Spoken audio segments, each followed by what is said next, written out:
අප සියලු දෙනාම සිලොන් නැග්ඩිගයිඩ් YouTube නාලිකාව වෙස සාදරයෙන් පිළිගනු ලබනවා.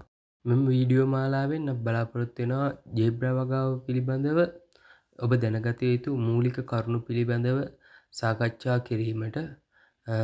එහිදී අප බලාපොරොත්තු වෙන පාත්‍ය සකස් කරගන්න ආකාරය, හදාගන්නා මීඩියා එක කොහොමද හදාගන්නේ, පැලයක් නිවැරදි ආකාරයට සිටුවන්නේ කොහොමද, පැලයක් නිවැරදි ආකාරයට තෝරගන්නේ කොහොමද, සාර්ථක අවසානයේ හොඳ මලක් වෙළඳපොළට කොහොමද අලෙවි කරන්නේ කියන කාරණා පිළිබඳව අපි මේ වීඩියෝ මාලාවෙන් කතා කිරීමට බලාපොරොත්තු වෙනවා.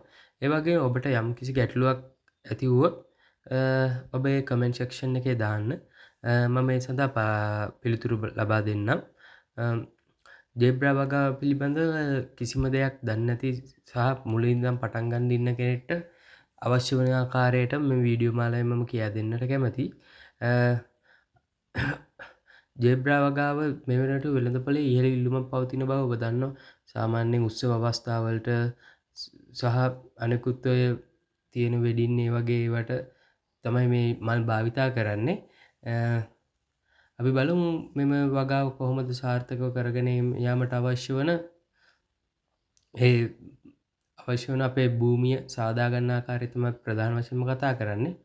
අපි බලමු කොහොමද එම ආකාරයට භූමි සකස් කරගන්නේ කියලා. ඔබට මේ පේන්නේ අපි අවසාන අවස්ථාවට ආපසු කොහොමද පැලයක් පාත්ති ඉඳව ගන්න යන ආකාරය පිළිබඳ වීඩියෝ එකක් තමයි මේ පෙන්නන්නේ. ඔය තියෙන අපි හදපු එක ජේබ්‍රා වගාවක්. අපි දැන් බලමු කොහොමද මේක කරන්නේ කියලා. මේ තියෙන්නේ ඔය නිල් පාට බටේ කියලා තියෙන එක පාත්තියක්. ඒ පාත්තිය අපි බලමු පළල කොහොමද කියලා.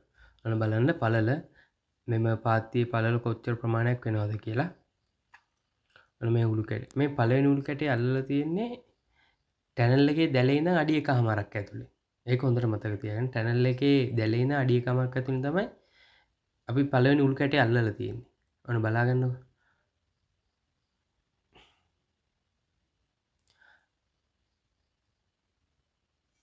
මේ නූල ගහලා තියෙන්නේ ටැනල් එකේ ඉඳන් ටැනල් එකේ දැලේ ඉඳන් අඩි 1කමාරක්. ඊට පස්සේ එතෙන්ද අනිත් උළු කැටේට අනිත් නූල ගහලා තියෙන්නේ අඟල් 36ක්. ඒ නූල දිගේ තමයි අපි අදගෙන යන්නේ. ඔන්න බලන්න පාරට කොච්චර තියෙනවද? අන්න පාරට තියලා තියෙන අර නූලේ ඉඳන් මේකට පාරට අඟල් 22ක් හරියටම අඟල් 22ක්.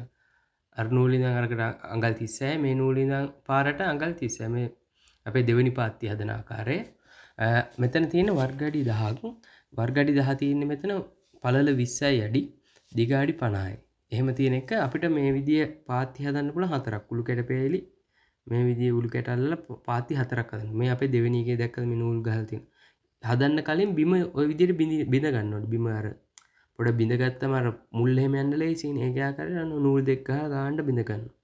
තේරුණා නේද? ඔන්න ඊට පස්සේ අර නූලට ගාන්න තියලා මෙන්න මේ ආකාරයට අපි උල් කැටයක් අල්ලා ගන්නවා. එතකොට අර කෙලින්ම තියන මෙන්න මේ විදිහට හොඳට පස් දා ගන්න ඕනේ මේ. දැක්කද? උළු කැටේ තියලා මේ පිටිපස්සෙම හොඳට පස් දා ගන්න ඕනේ. එතකොට තමයි මේ උළු කැටේ ශක්තිමත්ව තියෙන්නේ. අයියකට ඔය පාත්තියට දැන් පස් අර මීඩියා එක දානවනේ. ඒකින්ද උළු කැටේ හොඳට ශක්තිමත් වෙ තියෙන්නේ නැත්තම් උළු කැටේ වැටෙනවා. දැක්කද? අර නූලටම ගාන්න හදාගත්තා. අන්න දැන් මීඩියා එක බලන්නකො. ඉස්සෙල්ලාම පස් දාලා තියෙනවා. ඊට පස්සේ අපි මේකට දාලා දෙන කොහුබත්. කොහුබත් දාලා ඔන්න පසුවි කොහුබතු ඉස්සෙල්ලා කවලම් කරනවා. ඒතර මීඩියා එකේ පසුවි කොහුබතු තමයි ඉස්සෙල්ලාම දාන්නේ. ඔයාලට පරණ කොහුබත් තියෙනවා නම් හොයාගන්න පුළුවන් ටැනල් වලින් එහෙම අයින් කරන ඒවා දාන්න. ඊට ඔන්න ඔය විදිහට හොඳට කොටන්න මේ. පස්සුත් දාලා පස්සෙ ඉස්සෙල්ලා දාලා හොඳට කොටා ගන්න. බලන්න ඔන්න මේ හොඳට මික්ස් කරන්න. ඒ මික්ස් කරාම තමයි මේ වෙන්නේ. ඔන්න ඊට පස්සේ අපි දානවා කරදායිය. ඔන්න කරදායිය. හැම තැනටම යන්න කරදායිය. ඔබ දන්නවනේ කරදායිය දැම්මම හොඳට මුල් අදිනවා. එතකොට මේ පසේ පාංශු වාතය කියන එක රඳා පවතිනවනේ. ඒකින් තමයි අපි මේ කරදායිය දාන්නේ. අනික තෙතමනේ රඳා පවතිනවා. දිලීර හානි අඩුයි කරදායිය වලින්. අන්න ඒකින්ද අපි ඊළඟට කරදායිය දානවා. එතකොට දැන් පස් දාලා තියෙනවා, කොහුබත් දාලා තියෙනවා, කරදායිය දාලා තියෙනවා. හොඳ කරදායිය එකක්. මේක අපි හදාගත්ත. මම කියා දෙන්න කොහොමද කරදායියත් හදන්නේ කියලා. අපි මේ විදිහ වගාවක් කරද්දී අපි දැනගත යුතු ප්‍රධානම දේ තමයි පිරිවැය අඩු කර ගන්න ඕනේ. පිරිවැය අපි මේකේ ලාභයක් බලාපොරොත්තු වෙන අපි මේ ව්‍යාපාර කරන්නේ. අපි පිරිවැය අඩු කරගන්න ඕනේ. ඒකින්ද අපි මේ වැඩ ටික කරගත්තම අපිට ගොඩක් අඩු පිරිවැයකින් මේ කරගන්න පුළුවන්. ඒකට තමයි අපිට මේ ව්‍යාපාරය හරහා ලාභ ලබන්න පුළුවන්. නැත්නම් සමහරු කියන්නේ පාඩුයි කවදාවත් කවදාවත් හරියන්නේ නැහැ පාඩුයි කියන්නේ. එයාලා මේ පිරිවැය කළමනාකරණය කරගන්නේ නැහැ. අනික හැමදේම පොතක වල සටහන් කරගන්න ඕනේ. පැලගෙන ආපු දවසේ ඉඳන් ඒව සටහන් කරගන්න. මේ ඊළඟට අපි දැන් අර කුඩින් දානවා හොඳට දානවා මේ අලුහුණු. කර 10 දැම්ම ඊට පස්සේ අලුහුණු දැම්මා. දැන් අපි මීඩියාගේ හතරක් තියෙනවානේ. පස් තියෙනවා. එතකොට කොහුබත් තියෙනවා. කර 10 තියෙනවා. ඔන්න දැන් ආයෙ දානවා අපි අලුහුණු ටිකක්. ඔයාලා දන්නවනේ. වගා කරන කට්ටිය අලුහුණු දානවා. දාන්නේ නැහැ කියලා. පස මෙලෙක් වෙන්න ආම්ලිකතාවයේ එතකොට අර pH එක එහෙම බැලන්ස් කරගන්න වගේ ඒවට ලේසි. ඊට පස්සේ මේ අර ටික දැන් දාලා ඉවරලා හොඳට කවලම් කරලා තියෙන්නේ. මොන බලන්න.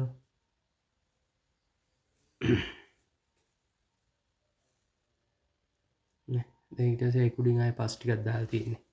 අර කුඩින් පස් දාලා තියෙන අපි හදපේ කුඩි. අලුහුණු දාලා පස් දානවා. මේක ලොකු බෙඩ් මේ පාත්‍ය පුරවන්න එපා. ඒකින්ද අර ඉඩියවනේ පස් දාලා තියෙන්නේ. පසු ඒ අර අලුහුණු අර කුඩින් දැන් මේ දාලා තියෙන ගොම පොහොරයි යට තියෙන ගොමයි එළු පොහොරයි. ඒක කියන්න බැරි නනේ දාන එක කියන්නේ ඒ කුඩින්ම අර පස් ලේයර් එක දාලා ඊට පස්සේ මේ ගොමයි එළු පොහොරයි දාලා ආයේ කුඩින් පස් දානවා. මේ එළු පොහොරයි ගොමයි දාලා තියෙන්නේ. අර අපි පස් දැන් මේ මොනවද මේ අලුහුණු දාලා ඒ කුඩින් ආයේ පස් පොඩි ලේයර් එකක් දාලා ඊට පස්සේ එළු පොහොරයි ගොමයි දාලා තියෙන්නේ. ඊට පස්සේ ආයේ උඩින් ලාවට පස් ලේයර් එකක් යනවා. මේ දැක්ක ලාවට පස් ලේයර් එක යනවා. ওই ටික ඔහොම තුනී කරනවා ඔකටම. එතකොට අර බෙඩ් එක ගන්න පිරලා තියෙන්නේ. දැක්ක නේද? ඊට පස්සේ අර මේ හොඳට කොටනවා. අර ටික කාලෙකින් හොඳට කොටනවා.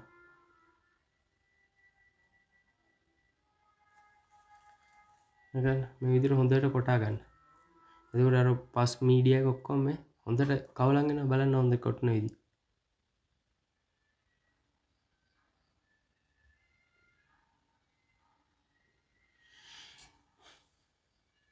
ඔන්න බලන්න හොඳට කොටනවා.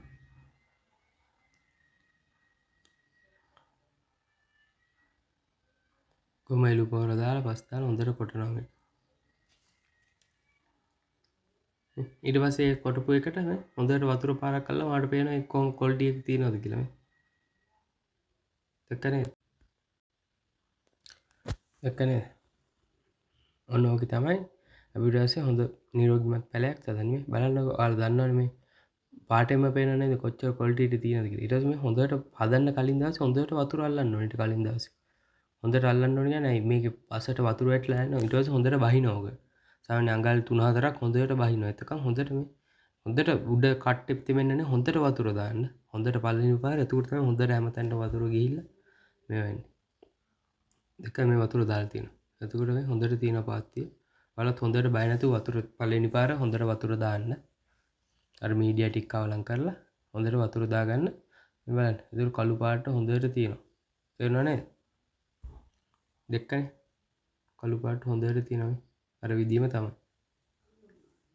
ඊට පස්සේ වලවල් හාරනකොට මේ වල අනිත් වල ඉස්සරහ අතට දික් අතට අඟල් 18ක් තියන්න. මේ පැත්තකට අඟල් 12ක් තියන්න. එතකොට පාත්තියකට එනවා පේලි 3ක්. මේ පේලි 3 ගානේ වලවල් 3 මේ ගහලා තියෙනවා. ඒ මිම්මට ගහගන්න. ඒකොල්ල ඔයාලා බලන ඒ විදිහට ඊට කලින් ෆයිල් ටික හදන්න කලින් ඔහොම තියාගෙන හදන්න කලින් ඔයාලා මේක මේව කරන්න. පැකට් එක ඉරා ගන්න. නැත්නම් මේ ඔයාලට මේව වෙයි. එතනම් කඩන්න කරන්න යනකොට මේව ගැලවෙන්න බලනවා. ඒකින්ද පැකට් එක ඉස්සෙල්ලා ඉරා ගන්න. අනික මේ මල් වගාවක් වගේ ඕනම දෙයක් කරද්දි පිළිවෙලකට කරන්න ඕන. ඒ අවශ්‍ය කරන උපකරණ තියාගෙන ඒ පිළිවෙලට කරාම තමයි කරන්න ආසක්. මේ දැකලා අපි අනිත් පැත්තෙන් දැන් මංචේම දාන ඉස්සෙල්ලා වල දකින්න නැති වීඩියෝ වල අර කොලාර එහෙම තිබ්බ ඒ වගේනේ දැන් අස් කරලා මේක අතු ගාලා හිටන් තියෙන්නේ මේ ඒ විදිහට පිළිවෙලට කරගන්න. ඊට පස්සේ මේ පැල හදවුවා. මේ පැල හදලා තියෙන්නේ. පැල හදද්දි මේකේ පැල හදද්දි තමයි විශේෂම අවස්ථාව තියෙන්නේ. මම ඉදිරියට පෙන්නන පැල හදද්දි කරන්න ඕනි වැඩේ. ඒක තමයි අනිවාර්යෙන් කරන්න. නැත්නම් ඔයාලා පැල හදලා තියයි ඊට පස්සේ මල් නැති වෙයි. මම ඒක අනිවාර්යෙන් කියා දෙන්නම් කොහොමද පැලයක් හිටවන්නේ කියලා. නැත්නම් මේ පැල කොච්චර හැදුවත් මේ මල් එන්නේ නැහැ. ඒකට පොඩි ක්‍රමයක් තියෙනවා. මේ බලන්න මේ එක පිළිවෙලට ගානට හදලා තියෙනවා. ඉස්සරහට අඟල් 18 පැත්තට අඟල් 12ක් තියලා මේ එක පාත්තියට පැල 3 ගානේ විදිහට හදලා තියෙනවා. ආන්න මෙන්න මේක තමයි. ඔන්න බලන්න මේ පොඩ්ඩක් උඩට වෙන්න හදන්න ඕනේ. දැක්කද මේ? මම හොඳට වීඩියෝ එක ගත්තේ මේකයි ඔයාලට පෙන්න. පැලේ පොඩ්ඩක් පැකට් පාත්තියට පොඩ්ඩක් උස්සන්න ඕනේ. සෙන්ටිමීටර් 2ක් විතර උස්සන්න ඕනේ මේ. දැක්කද? බය වෙන්න එපා මුල් ටිකක් පෙවුනට කමන්නේ මේ. එතකොට තමයි මේක අර පඳුරු ගහන ඉඳන් උඩට ඇවිල්ලා මේ බලන්න මේ. මෙන්න මේ විදිහට පොඩ උස්සලා හදන්න. බය නැතුව හදන්න මේ විදිහට. එතකොට තමයි මල් එන්නේ. යට කරොත් එහෙම එන්නේ නැහැ. ඒකින්ද අනිවාර්ය මේ කරුණ හොඳට මතක තියාගන්න. පසෙන් පොඩ්ඩක් උඩට කරලා මේ. දැක්කද මේ? පසෙන් පොඩ්ඩක් උඩට කරලා හැදුවම තමයි මේ මල් එන්නේ. නිසා මේකේ තියෙන ගොඩක් කට්ටිය කරන වරද්දක් තමයි ඔක. පසෙන් පොඩ්ඩක් උඩට කරලා හැදුවම හොඳට මල් එනවා. නැත්තම් සමහර කෙනෙක් මල් එන්නේ නැහැ මේ. අපි හදලා සතියක් විතර යනකොට මලුත් ආවා. අපේ මීඩියා එක හොඳයි. අපි මේකට තාම කිසිම පොහොරක් මේ භාවිත කරලා නැහැ. මම ඔයාලට ඊළඟ වීඩියෝ වලින් අර මම කියා දෙන්න කොහොමද පොහොර භාවිත කරන කොහොමද දිලින්නේ. මේ විදිහ ක්වොලිටි මලක් අන්තිමට ඔයාලට ගන්න පුළුවන්.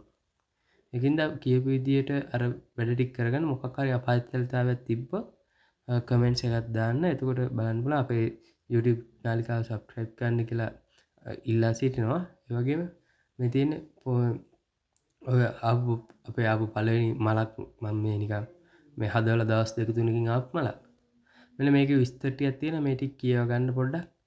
එතකොට මේකේ තියෙන ඒව ටික පොහොරේ දෙනේ ඒ ටික මම හරියට කියා දෙන්නම්. මේකෙන් නිකන් ඔයාලට බලා ගන්න මම දැම්මේ. මේකෙම විස්තර ටිකක් බලා ගන්න. එහෙනම් බොහොම ස්තුතියි. Ceylon agri guide YouTube channel එකට ඔබ සම්බන්ධ වීම ගැන බොහොම ස්තුතියි.